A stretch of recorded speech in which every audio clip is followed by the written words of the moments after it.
खूब MLC इनके पारिवारिक कार्यक्रम में शामिल होने आया हूँ। परिवार और जिनका विवाह होने में मुबारकबाद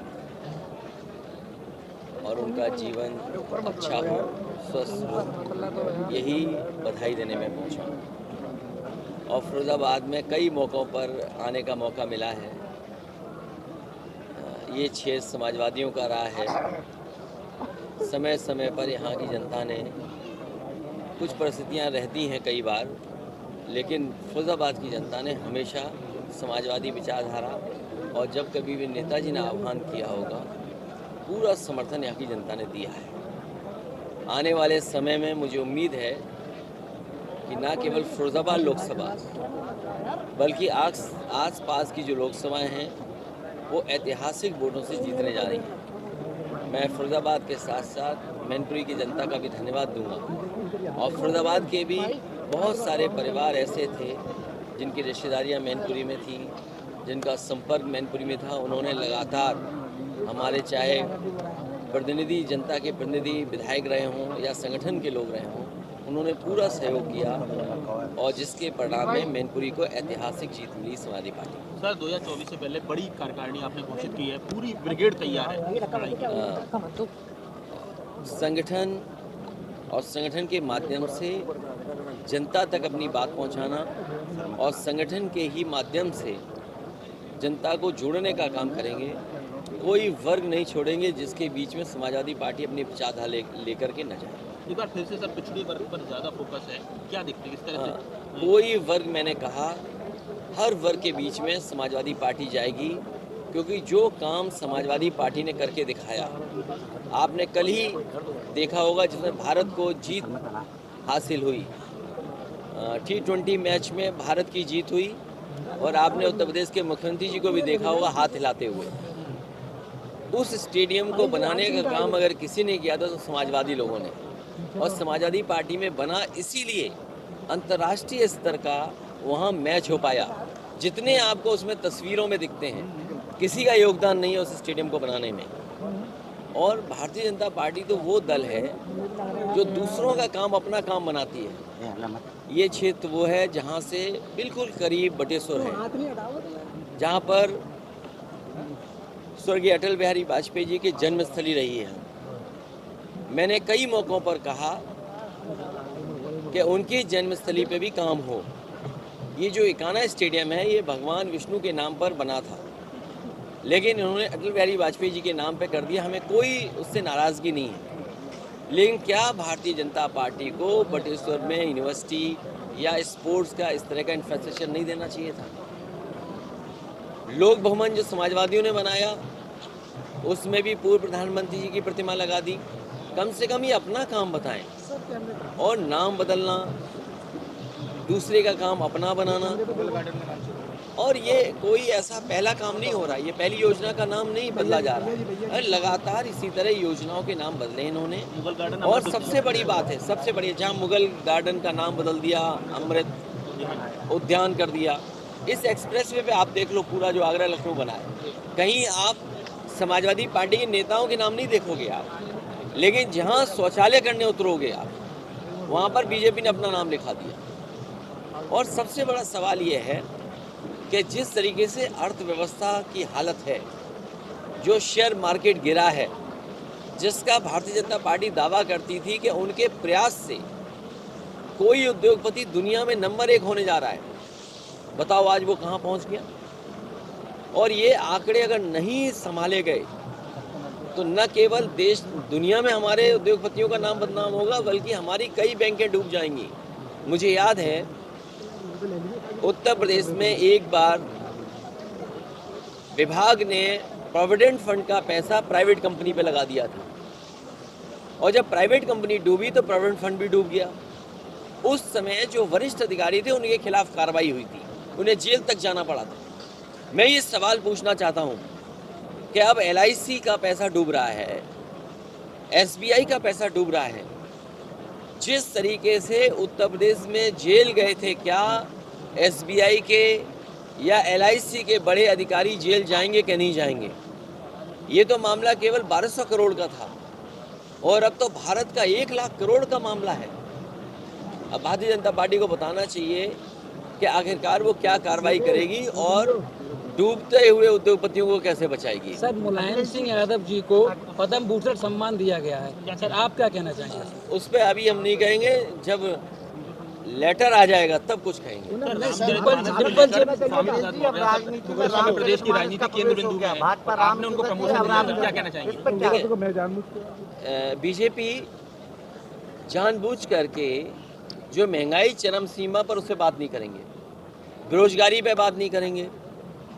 हालांकि मुझे नहीं कहना चाहिए, हमारे बगल में कारोबारी बैठे हैं, 1 लाख करोड़ का है कारोबार खाने वाले तेल का। क्या भारतीय जनता पार्टी एक उद्योगपतियों की मदद करती कि नहीं कर रही है? हालांकि किसान को गेहूं की कीमत मिली है, लेकिन इससे भी ज़्यादा मिल सकती थी अगर सरकार थोड़ा कोशिश करती तो। आप बताओ, आज आटा खरीदना पड़ता है, महंगा हो गया कि नहीं हो गया? तो ये जानबूझ करके जो बुनियादी सवाल हैं उन पर नहीं चर्चा करना चाहते। चरम सीमा पर महंगाई है, चरम सीमा बेरोजगारी है, न्याय मिलना नहीं है। और फिर मैंने कई मौक़ों पर कहा और फिर मैं कहता हूँ, जिस बात को लेकर के बात खड़ी हुई है, क्योंकि हम उसके जानकार नहीं हैं। हमसे कोई कहे सड़क बनाए तो हम सड़क बनवा सकते हैं, हमसे कोई डायल 100 बेहतर करना है तो हम डायल 100 बेहतर कर सकते हैं, हमसे कोई कहे कि एम्बुलेंस बेहतर करनी तो एम्बुलेंस बेहतर कर सकते हैं, नौकरी कैसे मिलेगी, रोजगार कैसे मिले, वो हम कर सकते हैं। लेकिन हमारे मुख्यमंत्री तो योगी हैं, एक संस्थान से निकले जिसका एक अपना इतिहास है, एक अपना योगदान है उस संस्था का, उस स्थान का। मुझे उम्मीद है कि रामचरितमानस पर और खासकर शूद्र पर मैं सीधा मुख्यमंत्री जी से पूछूंगा कि भाई मुख्यमंत्री जी बताएं हमें सदन में कि शूद्र कौन कौन है। ये सवाल हमारा आपका नहीं है, ये सवाल धार्मिक लोगों का है, कम से कम वो तो बताएं हमें। और फिर जो संविधान की शपथ लेकर के बैठे हैं और उनसे जरूर मैं पूछूंगा। रामचरितमानस को लेकर आपका क्या स्टैंड है? नहीं, हम तो भगवान राम, कृष्ण, जितने भी भगवान, और पहली बार नहीं कह रहा हूँ मैं, भगवान विष्णु के जितने अवतार हैं मैं उनको मानता हूँ। हमें किसी पे आपत्ति नहीं है, लेकिन जिस पे आपत्ति है उसको हम सदन में पूछेंगे। और अभी तो मैंने सुना बीजेपी के लोग कह रहे हैं कि हम तो भगवान राम और कृष्ण किसी के है ही नहीं, पूर्वज ही नहीं हमारे किसी के। सुना है मैंने, सुना है मैंने। इसका मतलब बीजेपी के लोग अब तो पता नहीं क्या डीएनए टेस्ट भी कराना चाहते होंगे। हम अपना भी डीएनए टेस्ट करा लेते हैं, वो अपना भी करा लें, पता लग जाएगा कौन कहाँ से आया है। क्या लग रहा है देश, क्या प्रदेश की राजनीति के बयान के बाद उनका प्रमोशन समाजवादी पार्टी ने किया? नहीं, वो संगठन में पहले से, मैं आपसे कहना चाहता हूँ, आप बड़ा चिल्ला रहे हो रामचरितमानस पर, वो पंक्तियाँ पढ़ दो आप, क्या पंक्तियों पे विरोध है, आप पंक्तियाँ पढ़ दो। नहीं, मैं आपसे जानना चाहता हूँ, हमारे पत्रकार साथी, मुझे तो याद नहीं है, न मैं जानता हूँ। अरे आप सवाल पूछ रहे हो, जरा पंक्तियाँ पढ़ दो आप, अगर आपको अच्छी लगे आज के समय पर तो मैं आपके साथ खड़ा हूँ। यानी आप पढ़िए ना। यानी आप सर स्वामी प्रसाद मौर्य पर, मैं आपसे कह रहा हूँ, स्वामी प्रसाद मौर्य जी ने जो कहा सवाल वो नहीं है, सवाल ये है आप वो पंक्तियाँ पढ़ के बताइए अभी सबके सामने। अरे भाई छोड़िए ना, पढ़ के सुनाए ना, ये हमारे पत्रकार साथी हैं, जागरूक हैं, समझदार हैं, पढ़े लिखे हैं, आप पढ़ के बताइए ना, क्यों नहीं पढ़ के बताते? को टॉर्चर देख रहे हैं ना सर, ताड़ना शब्द को लेकर जो कुछ लोग ट्रेनिंग बोल रहे हैं, कुछ। अरे भाई शब्द को थोड़ी बदल दोगे, हम तुम्हें आदमी की जगह कुछ और कहने लगे क्या? नहीं, बिल्कुल ठीक है। तो फिर सर मेरा स्वामी प्रसाद मौर्य पे सर लगातार मुकदमे दर्ज हो रहे हैं, आपकी नेताओं क्या कहना है? ये बीजेपी वाले तुम पे एफआईआर कर देंगे, तुम सच्ची न्यूज दिखाओगे तुम। अच्छा अखिलेश ये जी, कौन बड़ी बात है एफआईआर दर्ज करना? अखिलेश जी, राहुल की भारत जोड़ो यात्रा के लिए आपको आमंत्रण मिला था, आप क्या देखते हैं? भारत मैंने जोड़ो उन्हें बधाई दे दी यात्रा की, उनका पॉलिटिकल कार्यक्रम है। नहीं, क्या ये प्रभावी होगा विपक्ष को एकजुट करने की कोशिश? समाजवादी पार्टी अपने सिद्धांत, अपने कार्यक्रमों को लेकर के जनता में जा रही है। समाजवादी पार्टी का एक अपना रास्ता है। क्या लगा सर, क्या उत्तर प्रदेश की राजनीति फिर वही मंडल वर्सेस कमंडल पर लौट रही है? ये आप लोग नहीं तय करोगे। उत्तर प्रदेश की राजनीति और खासकर किसान, नौजवान, व्यापारी उम्मीद लगा के बैठा है कि वो खुशहाली के रास्ते पे जाएगा।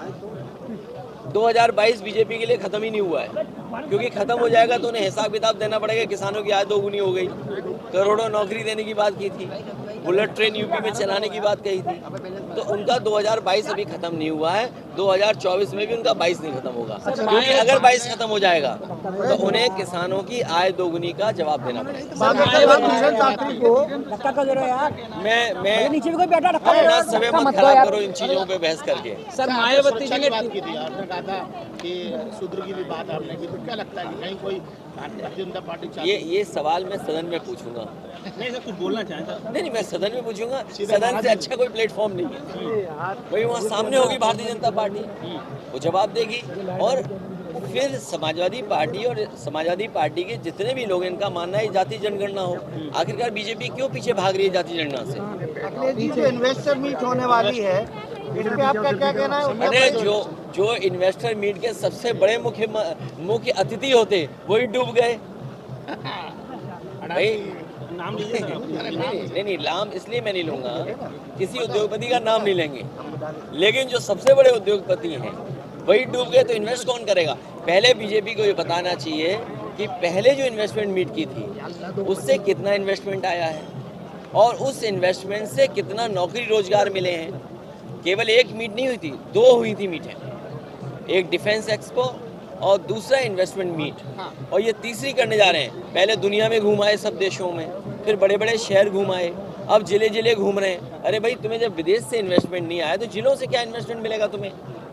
सर नेपाल से जो पत्थर आ रहे हैं तो अयोध्या के लिए उस मामले पर अरे उसके लिए हम क्या कर सकते हैं? वो सुप्रीम कोर्ट बनवा रहा है। अखिलेश जी, उत्तर प्रदेश के निकाय चुनाव के लिए क्या कहेंगे, किस तरह से तैयार? समाजवादी पार्टी की तैयारी है, जैसे ही चुनाव घोषित होंगे, तारीख आएगी, समाजवादी पार्टी तैयार है। परिवार फिरोजाबाद हो गया, चाचा भी आ गए हैं, कैसा लग रहा है कि ताकत चुनाव में कितनी बदलेगी?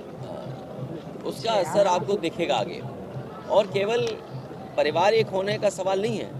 सवाल ये जो बुनियादी सवालों को लेकर के समाजवादी पार्टी जनता में जा रही है, उससे जनता का समर्थन मिलेगा। राष्ट्रीय महासचिव बना दिया सर, एक बड़ी जिम्मेदारी दी है चाचा जी को, राष्ट्रीय महासचिव बना दिया, तो किस तरह से आप देखते हैं? आप क्यों ये सवाल पूछते हैं? आप सवाल ये पूछो कि भाई नौकरी मिलेगी कि नहीं मिलेगी। नहीं, सवाल पूछो नौकरी मिलेगी कि नहीं मिलेगी। पूरी तैयारी है। अभी आपने देखा था मैनपुरी का, इसी तरह की तैयारी समाजवादी पार्टी की होगी।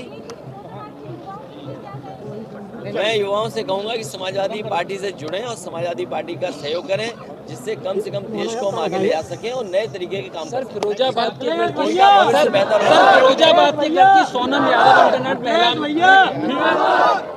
अंडर 90 वर्ल्ड कप महिला में फिरोजाबाद की लड़की सराजा के मैं बधाई देना चाहता हूँ उस बेटी को, मैं उस खिलाड़ी और बेटी को बधाई देना चाहता हूँ। सर बागेश्वर धाम में हिंदू राष्ट्र बनाने की बात कही गई है, क्या आप कहना चाहेंगे? इस समय मत खराब करो, खराब करो। चलिए, बहुत धन्यवाद। हमारा नाम